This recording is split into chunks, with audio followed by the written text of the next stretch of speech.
کربلا دوسری پھر آؤ بنا لیتے ہیں،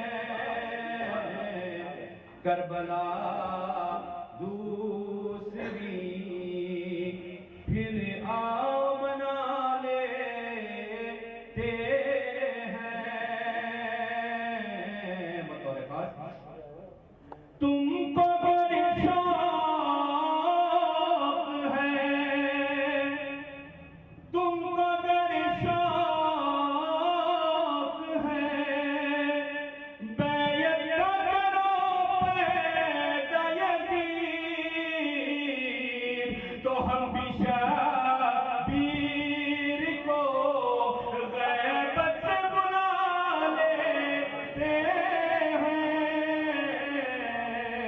ہم بھی شبیر کو۔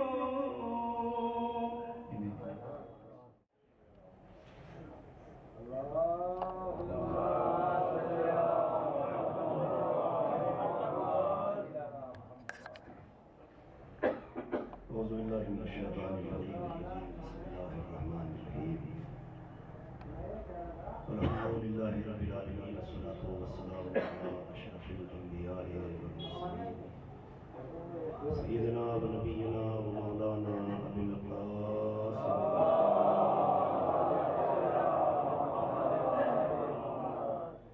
والصلاة والسلام علی آلہ الطیبین الطاہرین المعصومین المظلومین المنتخبین المنتجبین الغر الميامین، ولعنۃ اللہ علی اعدائهم اجمعین من الآن إلى يوم الدين۔ اللهم الحق حق الظالم الظلم حق محمد وآل محمد وآخر تابع له على ذلك۔ اللهم الحق الصحابة التي جاهدت الحسين وشايعت وبايعت وتابعت على قتله، اللهم العنهم جميعا۔ أما بعد، فقد قال الله تعالى وتبارك بسم الله الرحمن الرحيم، فقل نضربوه ببعضها كذلك يحيي الله الموتى ويريكم آياته لعلكم تعقلون۔ صلوات محمد۔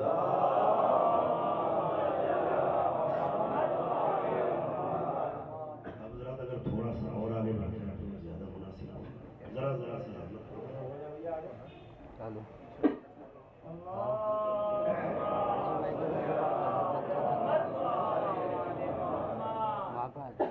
مل جل کے سلوات دیجیے۔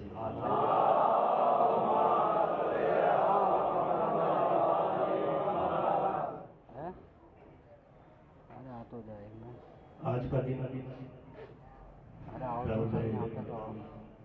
اور یہ بڑے نواسی کی شہادت کی مناسبت سے ہے کہ جو گزر گیا،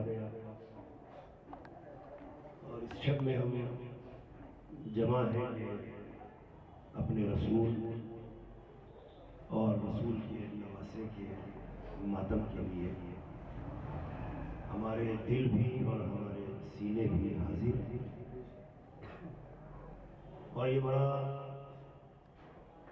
عزا کا عظیم موقع ہے کہ جس میں آپ حضرات اس خطرناک اور مہلک بیماری کے ہونے کے باوجود فرش عزا تک تشریف لائے ہیں۔ یہ صرف اس بات کی یقین دہانی ہے کہ اگر ہم اہل بیت کے سائے میں ہیں تو کوئی بیماری ہمارا کچھ بگاڑ نہ سکتی۔ جتنا عقیدے کا اظہار آپ نے یہاں آ کے فرمایا ہے، گزارش آپ سے سکتی ہے کہ دوران مجلس میری بات اگر آپ تک پہنچتی رہے، آواز اگر آپ تک جاتی رہے، تو اپنی آواز ممبر تک ضرور پہنچائیے گا تاکہ مجھے احساس رہے کہ مراد آباد میں سننے کا سلیقہ اور شعور دونوں ہیں، اور ذاکر بے نیل و مرام یہاں سے واپس نہیں جاتا، اس کا دل خوش ہوتا ہے کہ وہ اپنا شاہکار یہاں پیش کرے، اور شاہکار کی قدر کرنے والا یہ مجمع موجود ہے، قلیل یا کثیر کوئی حیثیت نہیں رکھتا، اس لیے کہ مجمع کی کثرت کی کوئی حقیقت نہیں ہوتی، قلیل ہو مگر 72 کے جیسا ہو تو اسلام کو بچا لے جائے. تو آپ بھلے ہی کم صحیح مگر اتنے ہو کہ جو بات سمجھ لیں آپ تک بات پہنچ جائے تو آپ مجھے سمجھا دیں کہ میری بات آپ تک پہنچ گئی ہے.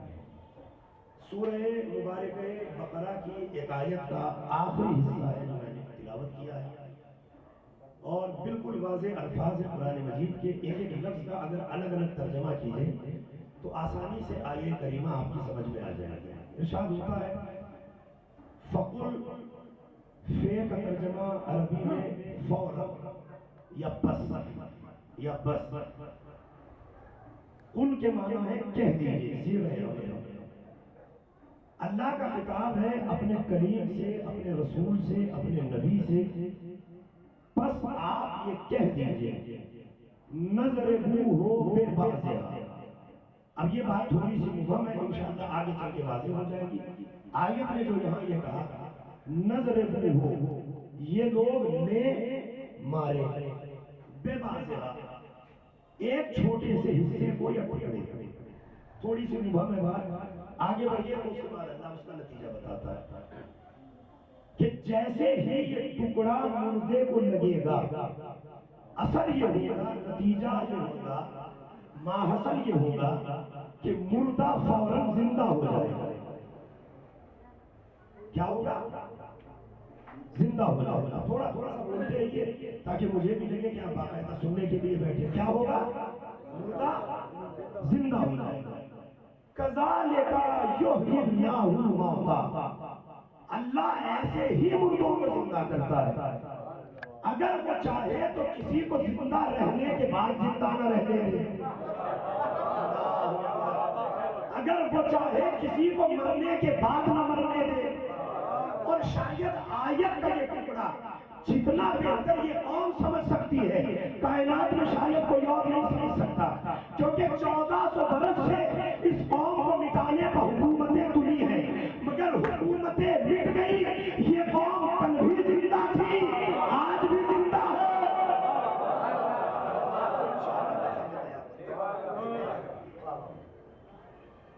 کذالک یحیی اللہ الموتیٰ، اللہ ایسے ہی مردے کو زندہ کرتا ہے. اسے کوئی تکلف نہیں ہے، کوئی تکلیف نہیں ہے. وہ ارادہ کرے مردہ زندہ ہو جائے، وہ ارادہ کر لے زندہ مردہ ہو جائے. کوئی بہت بڑی بات خداوند عالم کے لیے نہیں ہے کہ وہ کسی مردے کو زندہ کرے. اب اس کے بعد اللہ نے بڑا عجیب سا جملہ استعمال کیا کہ ہم نے یہ مردہ زندہ کرنے کا عمل تمہیں دکھایا کیوں؟ کذالک یحیی اللہ الموتیٰ ویریکم آیاتہ، یہ مردے کا زندہ ہونا اللہ کی ایک نشانی ہے کہ اللہ تمہیں اپنی نشانیوں کو دکھاتا ہے یا دکھاتا ہے. لعلکم تعقلون، تاکہ تم نشانیوں کو دیکھتے رہو اور عقل مندوں کی صفوں میں آتے رہو. نہ میری طرف سے اس میں کوئی خطابت ہے، نہ کوئی ذاکری ہے، نہ کوئی تفسیر ہے، نہ میری طرف سے کوئی وضاحت ہے. سیدھا سیدھا جو آیت نے کہا وہ جملہ میں نے آپ کی خدمت عالیہ میں عرض کیا. کیا کہا اللہ نے؟ شاید کہ تمہارا شمار صاحبان عقل میں ہو جائے تو قرآن پڑھ کر قرآن کے بارے میں پتا چلا کہ قرآن بے وقوفوں کے لیے نہیں آیا، عقل مندوں کے لیے آیا. ایک مل جل کے سمجھ دیکھیے.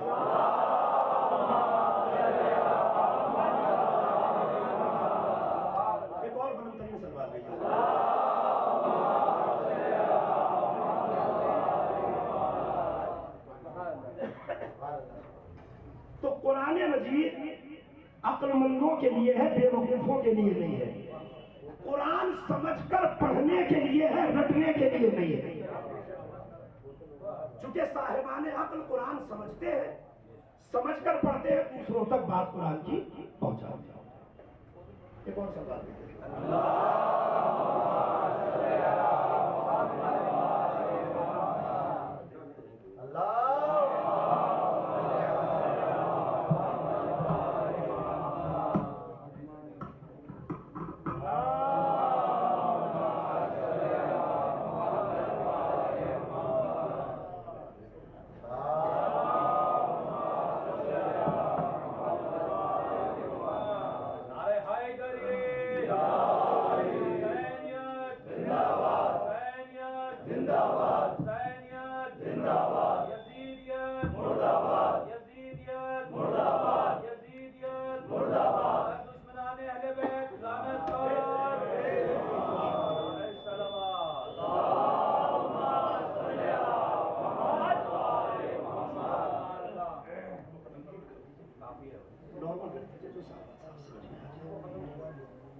بیان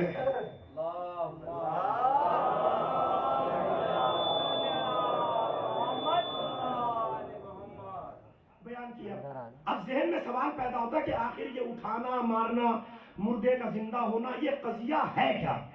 تو علماء نے اس آیت کی تفسیر میں ایک چھوٹا سا واقعہ تحریر کیا کہ بنی اسرائیل میں جناب موسیٰ کے دور میں ایک شخص تھا جس کا نام تھا عامیر.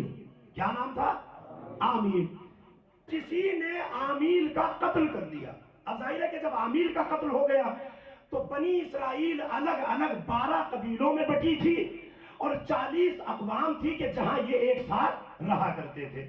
اب جن کا مارا گیا تھا انہوں نے انگلی اٹھائی کہ انہوں نے ہمارے بھائی کو مارا, انہوں نے ہمارے بھائی کو مارا, انہوں نے بھائی کا قتل کیا, انہوں نے عامیر کا قتل کر دیا. تو جتنی زبانیں اتنے قبیلوں کی طرف انگلیاں اٹھی.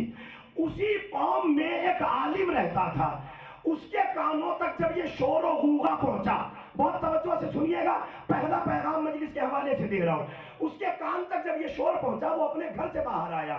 باہر آ کے کہتا کیا شور مچا رکھا ہے, کاہے کا فتنہ ہے, کیوں تم لوگ اتنی بدتمیزی پہ آمادہ ہو, کہ تمہیں نہیں پتا کہ عامیر کا قتل ہو گیا, کبھی جا کے قاتل کو پکڑو, کہ قاتل ہی کا تو پتہ نہیں چل رہا, کہ پھر تم کیا کہتے ہو کہ انہوں نے مارا, انہوں نے مارا, انہوں نے مارا. اس نے کہا دیکھو عقل سے کام لو, عامیر کا قتل کسی ایک نے کیا ہوگا,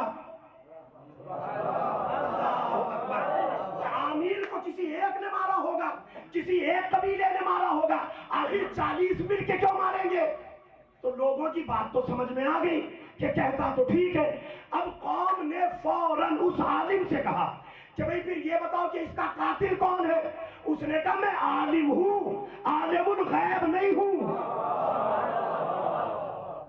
اب جملہ کہوں اگر آپ کی سماعتوں تک پہنچے, عالم تھا, قوم میں فتنہ برپا ہوا, گھر میں نہیں بیٹھا, گھر کو چھوڑا, فتنہ دبانے کو باہر آیا. اللہ اکبر. ابھی بھی شاید آپ آمادہ نہیں ہوئے. عالم تھا, فتنے کو بھڑکتے دیکھا, گھر سے نکلا, فتنے کو دبا دیا. تو قرآن نے عالم کی پہچان کیا بتائی کہ جو فتنے کو دبائے عالم ہوتا ہے, جو چنگاریاں بھڑکائے. اب چاہے ہماری طرف کا ہو,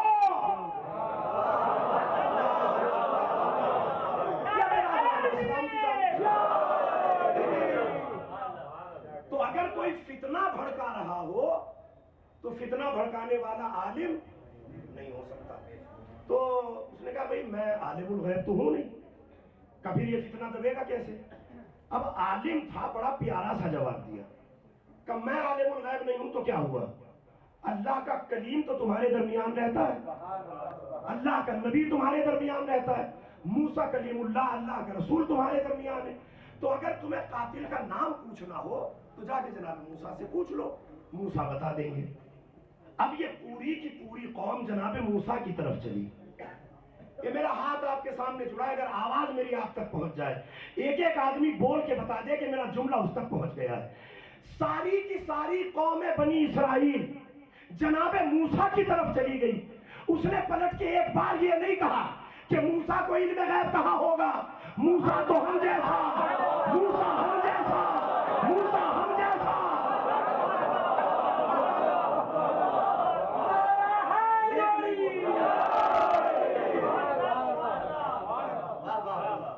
ایک آدمی قوم بنی اسرائیل سے نہیں بولا کہ تم موسیٰ کا نام لے رہے, موسیٰ تو ہمارے جیسے. سلام عظمت بنی اسرائیل پر کہ انہوں نے کلیم اللہ کا احترام کیا اور موسیٰ کو اپنے جیسا نہ کہا. مگر کسی بھی دنیا کے کونے میں چلے جاؤ, 1.5 اینٹ کا ملا اپنی مسجد الگ رکھ کے کہے گا محمد مجھ جیسا, محمد مجھ جیسا. عجیب عالم اسلام کا تماشا ہے کہ عظمت رسول ہی محفوظ نہیں ہے یہاں پر. اب جیسے ہی اس نے کہا کہ جناب موسیٰ کے پاس چلے جاؤ تو قوم کو راستہ مل گیا کہ یہاں ہمیں قاتل کا نام پتا چل سکتا ہے. ساری کی ساری قوم جمع ہوئی, جناب موسیٰ کے پاس پہنچی. جا کے جناب موسیٰ سے کہتی ہے کہ حضور سرکار جناب عالی ختمی رسالت مآب, رسالت پناہ, جا پناہ, ایک چھوٹی سی گزارش لے کے آئے. جناب موسیٰ نے قوم کا چہرہ دیکھا کہ آج تک بلاتے تھے تو آتے نہیں تھے, آج سب کے سب بغیر بلائے. اس کا مطلب کوئی بہت بڑا معاملہ ہوگا جو یہ سارے کے سارے ایک ساتھ آ رہے ہیں. کبھی یہ کیا بات ہے کہ حضور وہ عامل کا قتل ہو گیا تھا, ٹھیک ہے, پھر کہ قوم میں فتنہ برپا ہے اور قوم چاہتی ہے کہ سارے قبیلوں کو مار ڈالے, چونکہ وہ الزام لگا رہی ہے کہ انہوں نے مارا, انہوں نے مارا, انہوں نے مارا. کہ ہم سے کیا چاہتے ہیں کہ حضور آپ اللہ کے رسول ہیں, قاتل کا نام بتا دیجئے تاکہ فتنہ دب جائے. تو جناب موسیٰ نے جیسے ہی یہ جملہ سنا, انہوں نے کہا کہ میں شب میں طور پہ جاؤں گا, اللہ سے گفتگو کروں گا, اللہ سے پوچھوں گا, کل آ کے تمہیں قاتل کا نام بتا دوں گا. قوم مطمئن ہو گئی. اب یہاں سے مسلمانوں کا ایک چھوٹا سا فرقہ کہ جو بظاہر اپنے کو مسلمان کہتا ہے مگر اس کا نہ عظمت رسالت سے کوئی تعلق ہے, نہ پیغمبر کے کلمے سے کوئی تعلق ہے, اور وہ پیغمبر کی عظمتوں پہ لگاتار حملہ کر رہا ہے. اس نے فوراً لکھ دیا کہ دیکھو قرآن پہلے سے کہہ رہا تھا ہم نے تمہاری طرف ویسا رسول بھیجا جیسا بنی اسرائیل کی طرف موسیٰ کو بھیجا. نہ موسیٰ کو علم غیب, نہ ہمارے نبی کو علم غیب. اب ایک کم علم آدمی جو بیچارہ بیٹھتا نہ ہو علماء کے پاس, اس کے دماغ میں تو بات آ جائے گی کہ قرآن تو بالکل ٹھیک کہتا ہے, جناب موسیٰ نے بھی قاتل کا نام نہیں بتایا, اور قرآن کہتا ہے کہ جیسا موسیٰ ویسا پیغمبر, تو اسی حساب سے نہ موسیٰ کو علم غیب نہ ہمارے نبی کو علم غیب. علامہ عمر رضا خان سواری پیغمبر کے عنوان سے انہوں نے ایک کتاب لکھی ہے, دیوبند سے کتاب چھپی ہے, بڑا پیارا سا انہوں نے پیغمبر کی سواریوں کے بارے میں لکھا کہ پیغمبر کے پاس 13 سواریاں تھی, ان سواریوں میں پیغمبر کا ایک گدھا بھی تھا. اس گدھے کی شان یہ تھی پیغمبر نے اس کا نام رکھا تھا یسیر. جب نبی کسی صحابی کو بلاتے تھے تو یسیر کو اشارہ کرتے تھے, وہ نبی کے پاس آتا تھا اور جس دروازے پہ جا کے رک جائے صحابی سمجھ جاتا تھا کہ رسول نے بلایا, رسول نے بلایا, رسول نے بلایا. نہ نبی نے پتہ بتایا, نہ نبی نے ایڈریس بتایا, نہ نبی نے نام بتایا, گدھا پہنچتا بھی تھا, صحابی آتا بھی تھا. اب مسلمان سوچے کہ جس محمد کا گدھا عالم الغیب ہو, کیا نبی کو علم غیب نہیں ہوگا؟ یہ خودی بات ہے پیغمبر اکرم کے حوالے سے کرنا. تو جناب موسیٰ کہتے ہیں میں جاؤں گا, پوچھ کے اللہ سے بتا دوں گا. ٹھیک ہے حضور جائیے, جلدی جائیے گا, جلدی آئیے گا. جناب موسیٰ کوہ طور پہ پہنچے, اللہ سے راز و نیاز کی باتیں ہوئی. آخر کلام میں جناب موسیٰ نے بنی اسرائیل کا قضیہ رکھ دیا کہ مالک وہ عامل کا قتل ہو گیا ہے اور قوم میں فتنہ برپا ہے. چاہتے کیا ہو؟ چاہت بس اتنی سی ہے کہ قاتل کا نام پتہ چل جائے تاکہ فتنہ دب جائے. کل تک کا میں نے وقت لے لیا ہے. ایمانداری سے بتائیے, اگر نہ بتانے کی وجہ سے علم غیب ظاہر نہیں ہوتا تو یہ تو سارے مسلمانوں کا عقیدہ کہ اللہ عالم الغیب ہے. یا کوئی مسلمان ایسا بھی ہے کہ جو اللہ کو عالم الغیب نہ مانتا ہو؟ ہر کوئی جانتا ہے کہ اللہ سے غیب کچھ ہے ہی نہیں, اس کی نظروں کے سامنے تو سب حضور ہی حضور ہے. عالم الغیب ہے, علام الغیوب ہے, ہر غیب کا جاننے والا ہے. تو اللہ کو کیا کہنا چاہیے تھا کہ جا کے علی حیدر کو پکڑ لو, اسی نے عامل کو مارا ہے. مگر اللہ نے کیا کہا؟ اب قرآن مجید کہتا ہے ان اللہ یامرکم ان تذبحوا بقرہ, اللہ حکم دیتا ہے ایک گائے کو ذبح کرو, اس کے بدن کا گوشت اٹھاؤ, مردے کو مارو, مردہ زندہ ہوگا, قاتل کا نام بتا دے گا. میں نے پورا پس منظر پڑھ دیا, ساری وضاحت آپ کو دے دی, اور شاید ابھی بھی آپ تک بات نہیں پہنچی. اللہ کو اگر علم غیب تھا, اللہ نے نام کیوں نہیں بتایا؟ شاید آواز قدرت آئے. اگر میں نام بتا دیتا آنے والے وقت کے لوگ کہتے تھے ڈائریکٹ اللہ, ڈائریکٹ اللہ, ڈائریکٹ اللہ, میں وسیلہ بنا رہا ہوں.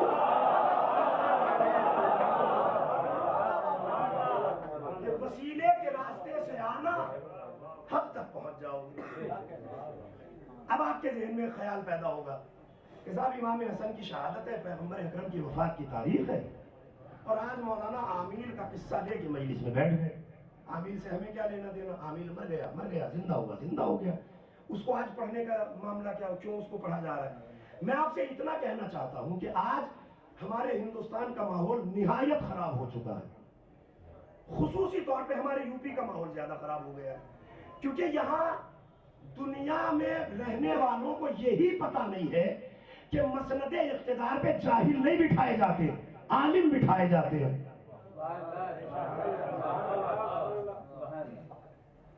جاہلوں کو بٹھا دیا گیا مسند اقتدار پر۔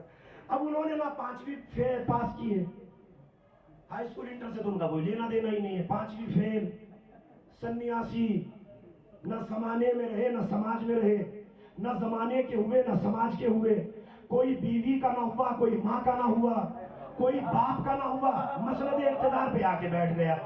اب اگر ان لوگوں نے جو گائے کو ماتا بنانے کی مہم چلائی ہے کہ گائے ہماری ماتا ہے، گائے ہماری ماتا ہے، احترام کرو، کاٹنے نہیں دیں گے، کھانے نہیں دیں گے، اگر ان لوگوں کو قرآن کی اس آیت کا پتہ چل جائے کہ ہمارے قرآن میں لکھا ہے کہ گائے کے گوشت نے مردے کو زندہ کیا، تو دلیل ہو جائے گی کہ نہیں کہ تمہارے قرآن میں لکھا ہے گائے ہماری ماتا ہے، مردے کو زندہ کرتی ہے؟ تو کائنات میں کوئی ایسا بھی ہونا چاہیے کہ اگر ٹھوکر مار دے مردہ زندہ ہو جائے۔ ہونا چاہیے کہ نہیں ہونا چاہیے؟ واقعہ سنانے کا مقصد صرف اتنا ہے کہ میں آپ کو اس امام تک لے کے چلا ہوں کہ جس کی ٹھوکر نے مردے کو زندہ کیا تھا۔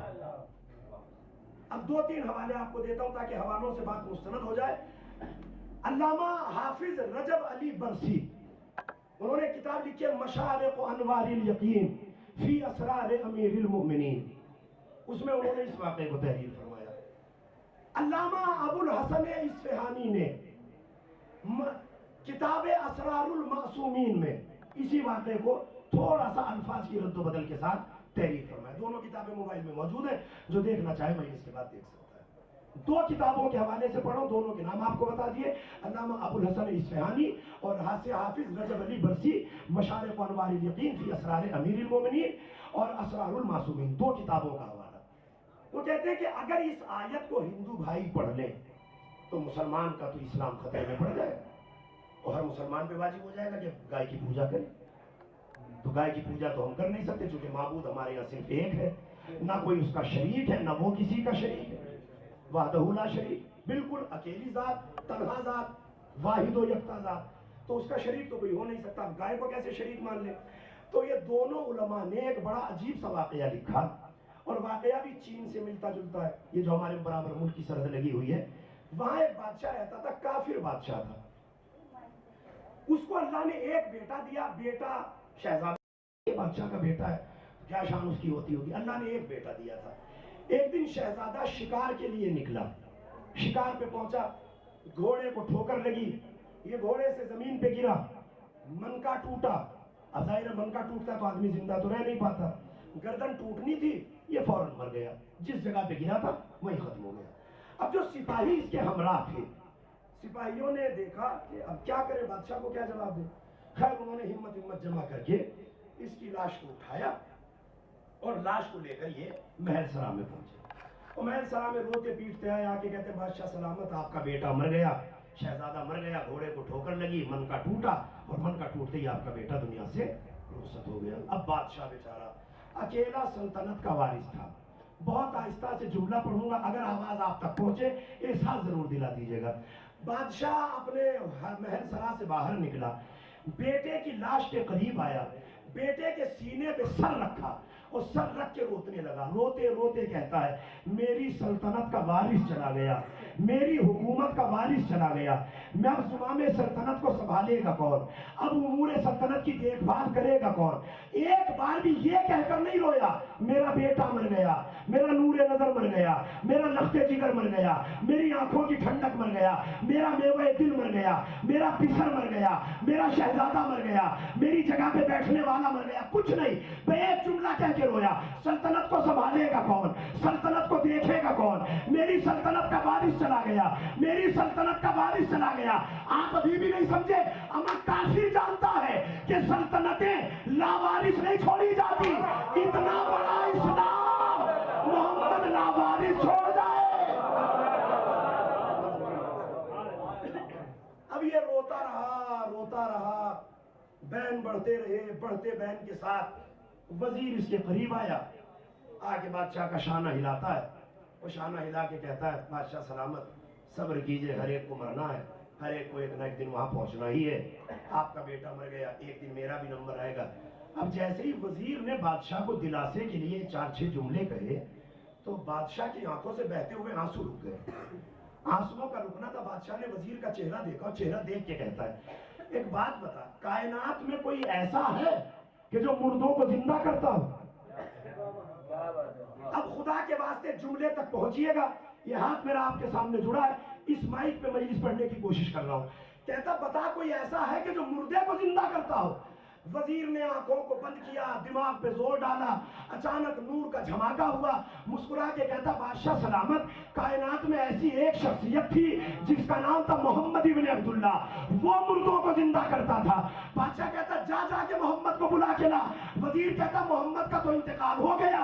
بادشاہ نے پلٹ کے جملہ کہا کہ محمد کا ہی تو انتقال ہوا, وارث تو چھوڑا ہوگا.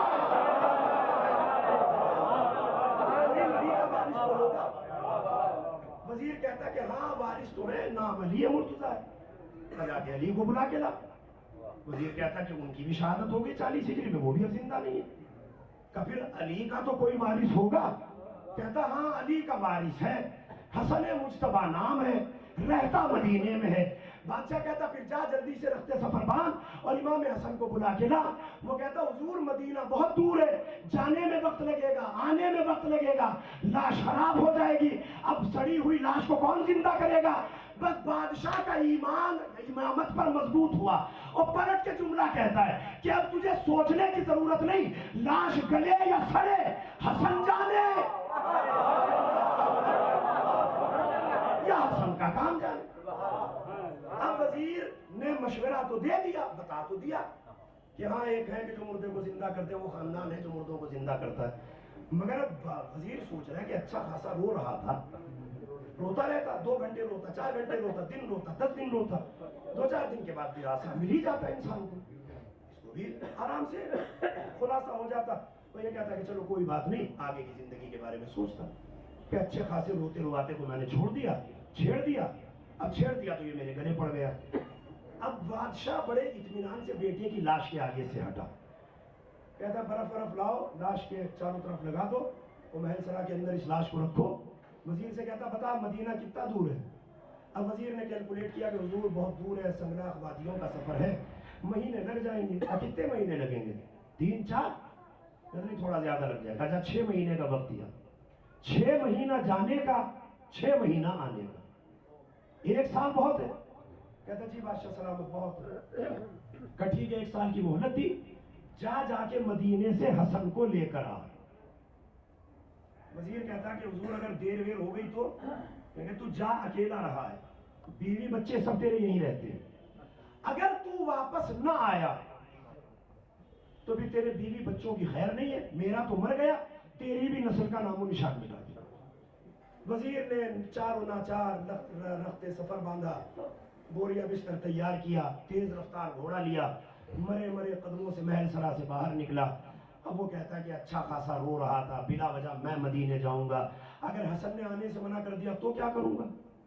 ان کی مرضی آئے کہ نہ آئے. اب یہ بیچارہ چلا, چلتے مدینہ منورہ پہنچا.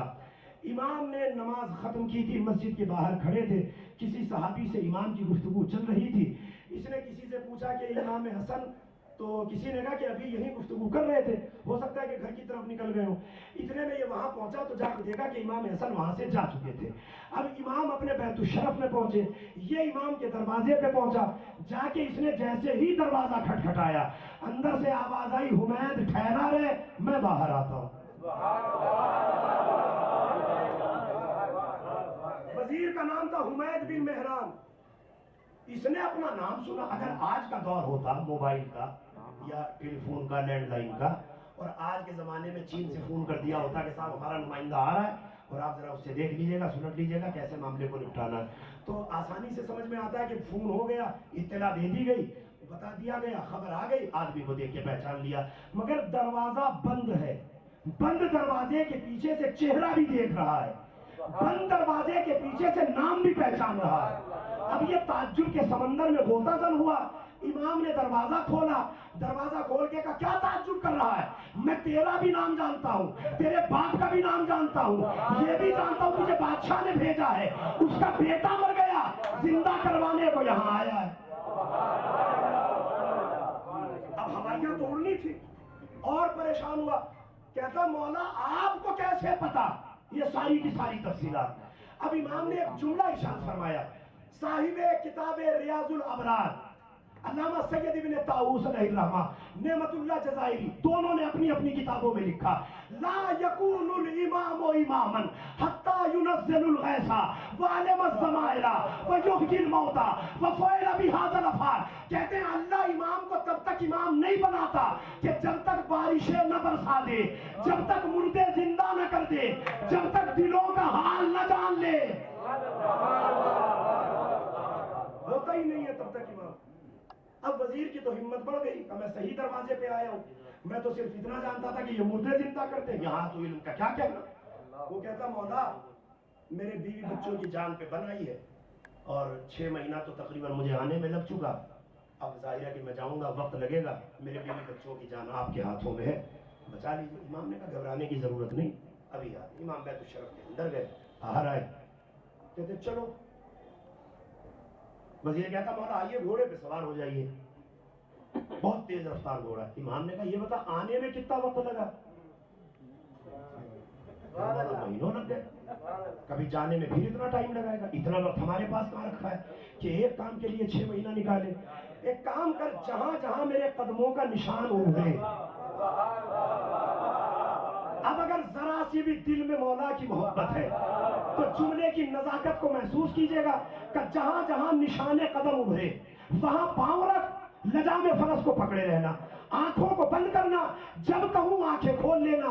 اس نے کہا ٹھیک ہے مولا. امام نے پاؤں رکھ کے اٹھایا، اس نے اپنا پاؤں نقش قدم پہ رکھا، لجام کو پکڑا. امام نے کہا آنکھوں کو بند کر، اس نے آنکھوں کو بند کیا. اگلا اشارہ وہ آنکھ کو کھول. اب جو آنکھ کھلی بادشاہ کا محل سامنے.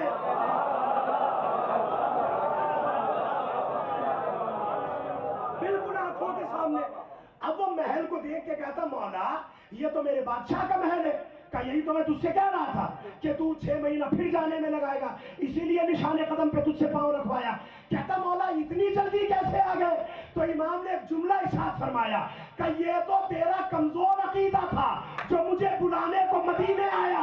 اگر یہاں سے آواز دیتا بلانے میں دیری تھی.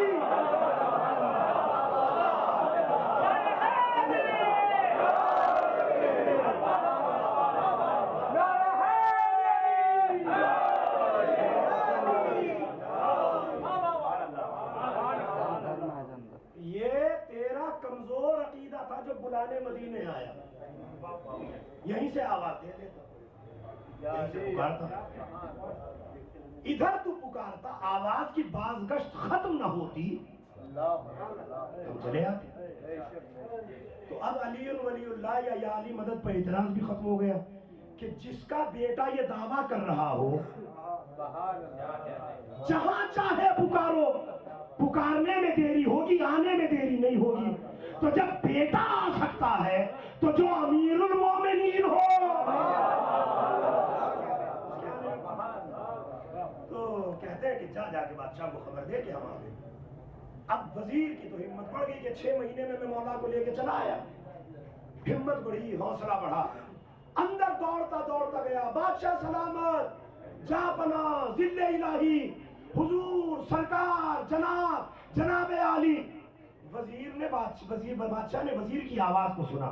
کہتا کہہ دے کہ تو گیا تھا کہ 1 سال لگے گا، 6 مہینے میں واپس آ گیا. وہ اس نے قبضے تلوار پہ ہاتھ ڈالا، ابھی اس کی گردن کو کاٹتا ہوں.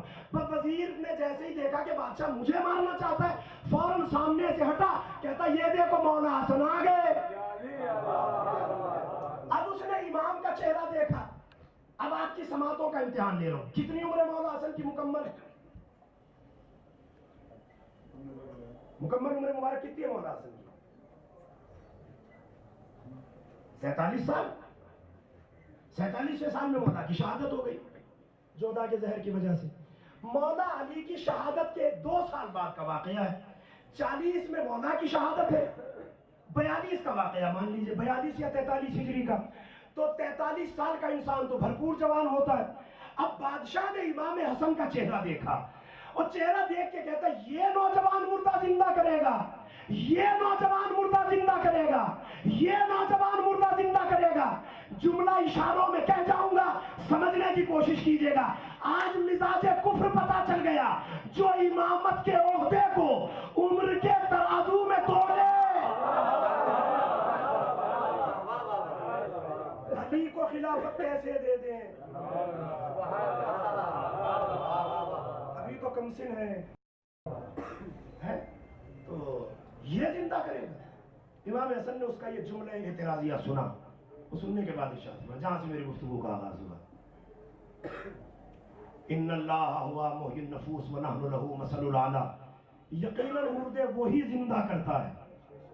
اگر اس کی مثل اعلیٰ دیکھنا ہو تو ہمیں دے. یہ خانوادہ آل محمد مظہر العجائب بھی ہے، غرائب بھی ہے. جو کام وہ کرتا ہے یہ کر کے دکھاتا ہے. منگا بیٹے کی لاش، اب قالین میں لپٹی ہوئی بیٹے کی لاش آئی. امام نے کہا قالین ہٹاؤ. قالین ہٹا، پائے مبارک کی ہلکی سی ٹھوکر امام نے ماری. وہ ٹھوکر مار کے ایک جملہ کہا، ما بقرت بنی اسرائیل بعظم منا.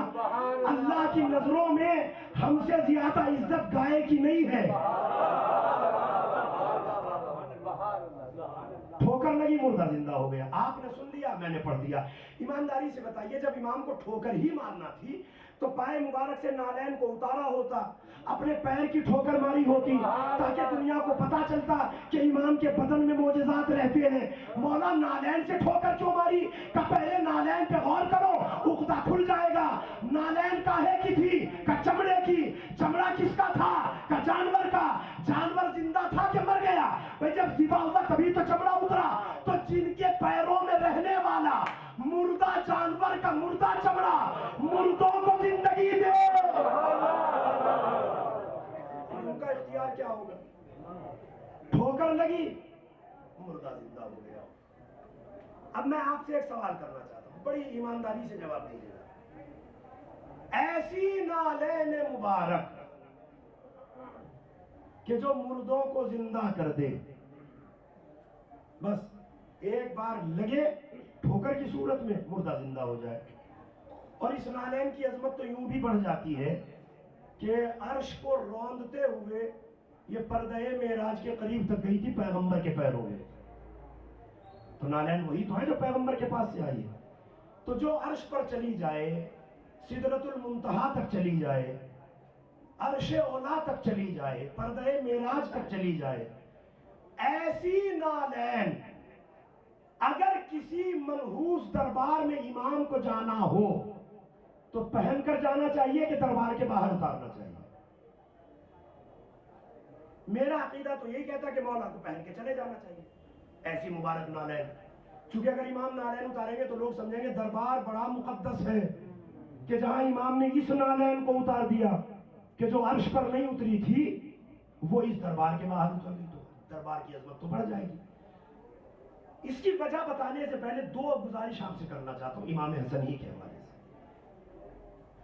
عام طور پر زمانہ کہتا ہے کہ امام حسن رسول کے نواسے ہیں، تو جو عمومی معلومات ہے اس کے اعتبار سے نواسے کہہ لیجیے، بالکل ٹھیک ہے. لیکن جو قرآن کہتا ہے امام حسن حسین کے بارے میں وہ کیا ہے؟ فَقُلْ تَعَالَوْا نَدْعُو أَبْنَاءَنَا وَأَبْنَاءَكُمْ. تم اپنے بیٹے لاؤ، ہم اپنے بیٹے لاتے ہیں. تو قرآن کہتا ہے کہ یہ نبی کے بیٹے ہیں. تو نواسا بعد میں کہیے، بیٹا پہلے کہیے، کیونکہ قرآن نے انہیں بیٹے کی جگہ پر شمار کیا. ایک اور مرحلہ، جو کردار پیغمبر کا نظر آیا کسی بھی دور میں وہی کردار امام حسن کا نظر آیا. آپ کہیں گے کیسے؟ شام سے کوئی بدبخت آیا مدینے، بغض علی میں جلا بھنا. اسے پتا چلا کہ علی تو ہے نہیں، علی کا بیٹا ہے حسن. وہ امام حسن کے قریب پہنچا، ایک چاہنے والا مولا کے برابر کھڑا ہوا تھا. آگے امام حسن سے اس نے بدتمیزی کرنا شروع کی، مغلظات بکنے لگا جو ممبر پہ میں کہہ بھی نہیں سکتا. اس نے مغلظات بکنا شروع کی. امام نے دست دعا کو بلند کیا. وہ کہتے مولا اگر یہ پردیسی ہو خیریت سے وطن واپس پہنچا، اولاد نہیں ہے اولاد نرینہ عنایت فرما، بھوکا ہے کھانے کی توفیق عنایت فرما، رزق میں برکت نہیں ہے برکتوں کا نزول فرما، اولاد نہیں ہے اولاد کی دولت سے مالا مال فرما، غربت کا شکار ہے غربت کو دور فرما. وہ بدتمیزی کر رہا ہے، امام دعا دے رہے ہیں۔ ایک چاہنے والا برابر میں کھڑا ہوا تھا، اس کو غصہ آیا اور وہ غصے میں اس شخص کی طرف بڑھا، امام نے اس کو فوراً روک دیا، اور یہ روکا نہیں، آپ کو اور ہمیں سمجھایا ہے۔ امیر المومنین ارشاد فرماتے ہیں غلط بات پر غصہ آنا شرافت کی علامت ہے۔ اگر کوئی غلط بات ہو رہی ہو آپ کے سامنے تو آپ کا غصہ کرنا علامت شرافت ہے، کہ غلط بات کو برداشت نہ کیا جائے، غصے میں آ جائیے، شرافت کی علامت ہے۔ مگر دوسرا جملہ مولا فرماتے ہیں غصے کو پی جانا ایمان کی علامت ہے۔ آپ نے دیکھا ہوگا پاکستان کی سڑکوں پر کراچی میں 18-19 محرم میں صحابہ کرام کو بدنام کرنے کے لیے ایک سپاہ بنائی گئی، سپاہ صحابہ، اور وہ جلوس نکالا گیا، 5 سے 7 لاکھ مسلمان اس ریلی میں جمع ہوا، اور کراچی کی سڑکوں کو رونتا ہوا جہاں جہاں سے گیا، شیعہ کافر، شیعہ کافر، شیعہ کافر، یہ نعرہ لگاتا ہوا چاروں طرف بڑھتا چلا گیا، اور جہاں جہاں سے یہ قافلہ گزرتا تھا یزید امیر، یزید زندہ باد، یزید ہمارا امام، یزید زندہ باد، یہ نعرے لگاتا ہوا یہ قافلہ الگ الگ جگہوں سے گیا ہے۔ ہمیں غصہ تو بہت آیا، مگر چونکہ ایمان ہمارے پاس تھا ہم نے غصے کو پی لیا۔ اب شہنشاہ حسین نے اعلان کیا کہ اگر تم 5 لاکھ لا سکتے ہو تو میں 5 کروڑ کو لاؤں گا، اور فوراً ہر مجلس میں اعلان کر دیا کہ 40 حسینی کے موقع پر کوئی شیعہ گھر میں نہ رہے، سب کے سب باہر نکل آئے۔ جب شہنشاہ حسین نے اعلان کیا تو سپاہ صحابہ کے نمائندے کی طرف سے یہ اعلان کیا گیا کہ پاکستان کا شہنشاہ کے باپ کا ہے۔ شہنشاہ حسین نقوی نے کچھ نہیں کہا، ہر مجلس میں اپیل کرتے رہے چہلم کا جلوس نکلنا ہے، گلی گلی سے نکلے گا، کوچے کوچے سے نکلے گا، محل محل سے نکلے گا، ہر محلے سے گزرے گا، ہر گراؤنڈ کو رونتا ہوا بڑھے گا، اور ہم دنیا کو بتائیں گے کہ شیعوں کا کردار کیا ہے، دشمنان آل محمد کا کردار کیا ہے۔ اور جب چہلم کے روز یہ جلوس کراچی کا، لاہور، کوئٹہ، افغانستان کے ملے ہوئے شہر، مظفر آباد، کشمیر سے ملے ہوئے پاکستان کے شہر، ہر جگہ سے جو جلوس نکلا ہے تو جلوس نے نکل کے بتایا حسین زندہ باد، نعرہ حیدری، نعرہ حیدری، حسین زندہ باد۔ تب شہنشاہ حسین نقوی نے کہا کل تم یزید کو زندہ باد کر رہے تھے، پاکستان یزید کے باپ کا نہیں ہے، حسین کے باپ کا ہے۔ یہ کونے کونے سے حسینیت کی آوازیں اٹھی۔ چہلم کے دن اخبار آپ نے پڑھا ہوگا، تو غصے میں آیا، امام نے اس کو ٹھنڈا کیا، غصہ نہ کرو، بیٹھے رہو۔ اس کی بدتمیزی اور بڑھی، بدتمیزی کا بڑھنا تھا کہ امام نے اس سے کہا کہ شاید لگتا ہے دعا میں کوئی کمی رہ گئی، اور دعاؤں میں امام نے اضافہ فرمایا۔ اب چاہنے والے سے برداشت نہیں ہوتا، تڑپ کے کہتا مولا وہ بدتمیزی پہ بدتمیزی کر رہا ہے، آپ دعاؤں پہ دعائیں دے رہے ہیں، مولا ایک بددعا کر دیجئے نسل کا خاتمہ ہو جائے۔ امام نے مسکرا کے ایک سوال پوچھا، یہ بتا اس کا کردار کیا ہے اور میرا کردار کیا ہے؟ اس کا کیریکٹر کیا ہے اور میرا کیریکٹر کیا ہے؟ تو وہ کہتا مولا اس کا کردار برائی ہے، کہ میرا کردار اچھائی ہے۔ بس فرزند زہرا نے وہ تماچا رخسار باطل پر رسید کیا۔ امام فرماتے ہیں کہ تو خود سوچ، جب وہ اپنی برائی چھوڑنے کو تیار نہیں ہے، میں اپنی اچھائی کو کیسے چھوڑوں؟ آج تو تب تھی کہ وہ اپنی برائی چھوڑتا، میں اپنی اچھائی چھوڑتا، وہ برائی چھوڑنے پہ تیار نہیں ہے، میں اچھائی کو کیسے چھوڑ دوں؟ یہ امام حسن کے حوالے سے اخلاق پیغمبر کا مظاہرہ۔ بات پھر وہی لال جہاں سے میں نے بات کو موڑا تھا، اترنی نہیں چاہیے نا نالے، مگر جب شام پہ خطوط آتے رہے، وہ امام تک بار بار یہ خط پہنچے کہ آپ شام آئیے، شام آئیے، ہم آپ کا انتظار کر رہے ہیں، حکومت آپ سے ملنا چاہتی ہے، حکومت آپ کو کچھ دینا چاہتی ہے۔ امام نے 3 خط کے بعد ارادہ کیا کہ اب شام چلا جائے۔ ایک خط ارسال فرمایا کہ ہم آ رہے ہیں فلاں تاریخ میں، ہم شام پہنچے۔ بادشاہ کو خبر ہوئی، شام کے دربار تک اطلاع پہنچی کہ فرزند زہرا آ رہا ہے۔ اب اس نے جو سیٹنگ کی ہے وہ بڑی عجیب تھی۔ جو حضرات زیارات کے لیے گئے انہوں نے دربار شام کو دیکھا ہوگا، بہت بڑا دروازہ ہے جہاں باب الداخل جسے آپ کہتے ہیں، وہاں بڑے بڑے دبیز پردے پڑے رہتے ہیں، بھاری بھرکم، جس سے شان و شوکت نمایاں ہوتی ہے، اور ایک غلام کھڑا رہتا ہے جو پردے کو ہٹاتا ہے تاکہ صاحبان عزت دربار میں تشریف لائے۔ تو بادشاہ نے پہلا کام تو یہ کیا کہ خبردار پردہ نہ ہٹانا امام حسن کے لیے، اپنے ہاتھ سے پردہ ہٹائیں گے ذلت کا احساس ہوگا، خفت کا احساس ہوگا، یہیں آ کے دربار میں ذلیل ہو جائیں گے۔ اور سارے درباریوں سے کہہ دیا کہ جب مولا دربار میں قدم رکھے تو باپ دادا کی دولت پہ فخر کرنا، غریب ہے، بور یا نشین ہے خانوادہ اہل بیت، دولت وولت تو ان کے پاس ہے نہیں، تو فخر کریں گے تو کس بات پر۔ اب یہ دربار کی سیٹنگ کی گئی، ادھر امام کا پہلا قدم باب الداخل پر پڑا، غلام کھڑا ہے دروازے پر، پردہ نہیں ہٹاتا۔ امام نے پائے مبارک کو اٹھایا، اگر میں صدیوں تک اپنے فضائل پڑھتا رہوں، صدیاں تمام ہو جائیں گی، فضائل ختم نہیں ہوں گے۔ اب خود یہ مجمع سوچ سکتا ہے کہ جب بیٹے کے اتنے فضائل ہیں، باپ کے کتنے فضائل ہوں گے، جب علی کے اتنے فضائل ہیں، محمد کے کتنے فضائل ہوں گے۔ تو کیا فخر و مباحث کرتا ہے؟ آ میدان میں بتا اپنے باپ دادا کا کردار، صرف میرے کان میں آگے بتا دے کہ کردار کیا ہے، اگر شرمندگی کا احساس ہو رہا۔ نحن زین الجنان و حجج الرحمان، ہم جنت کی زینت ہے، ہم اللہ کی حجت ہیں، ہمارے سامنے فخر کرتا ہے۔ اور عجب جملہ ہے مولا، اتفتخر ہؤلاء بالآباء والاجداد علی اولاد الامجاد، مجیدوں کی اولاد پہ فخر کرتا ہے۔ دیکھیں مجید کہتے کسے، کبھی سوچا آپ نے؟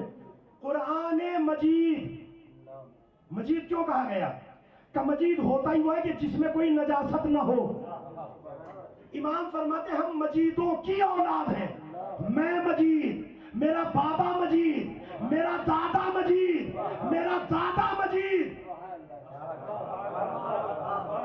دربار شام میں تو اعلان ہو گیا، ابو طالب بھی پاک، علی بھی پاک، حسن بھی پاک۔ تو اب بھی ایمان ابو طالب پہ کسی کو کوئی دلیل چاہیے؟ اب امام فرماتے ہیں لو شئت لجعلت العراق شاما والشام عراقا، میں یہاں کھڑے کھڑے اگر چاہوں عراق کو شام بنا دوں، شام کو عراق بنا دوں، والمرأ نسبتا والنسبۃ مرأ، عورت کو مرد بنا دوں، مرد کو عورت بنا دوں۔ امام نے جیسے یہ جملہ کہا فقام من الحضار، آخری مرحلہ بیان کو مسائل کی طرف لے آ رہا ہوں، مجمع سے ایک شخص اٹھا اور اٹھ کے کہتا ہے یبن ابی تراب من یقدر علی ذلک، ابو تراب کے بیٹے اتنی طاقت کیا کسی میں ہے؟ عراق کو شام، شام کو عراق، عورت کو مرد، مرد کو عورت بنا دے۔ فنظر الامام الیہ شدرا، امام نے تندیے نگاہ سے اسے دیکھا، اور دیکھنے کے بعد بس ایک جملہ فرمایا اما تستحیین ان تقضی بین الرجال، نہ وضو، نہ غسل، نہ قیام، نہ مصلی، نہ رکعت، نہ سجدہ، نہ دعا، نہ بد دعا، بس ایک جملہ کہا مردوں میں بیٹھتے ہوئے شرم نہیں آتی؟